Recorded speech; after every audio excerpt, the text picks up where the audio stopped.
Welcome to Luca and Miguel. Enjoy the video.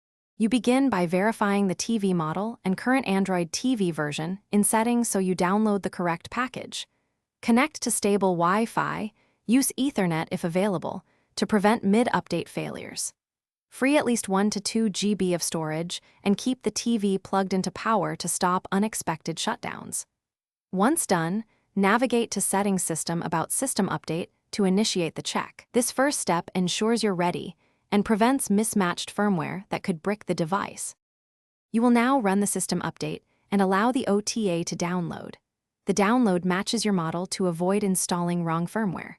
Keep the TV on and avoid power interruptions while the installer verifies packages and copies files. This validation prevents partial installs. If the automatic update fails, prepare a USB drive with the official update in the required folder structure and use the local update option in recovery. That manual path gives you control when the over-the-air route doesn't work.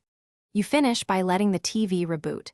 Make sure to wait for 2 complete restarts so services settle, and then confirm the new build number in Settings About. If apps misbehave or the system is unstable, export your settings and perform a factory reset to clear corrupted caches. If the unit still fails, boot into recovery or safe mode and reflash the update via USB. This rollback method is the key troubleshooting step when OTA and normal installs don't resolve the problem. Thanks for watching and please subscribe. It's the best investment you'll ever make.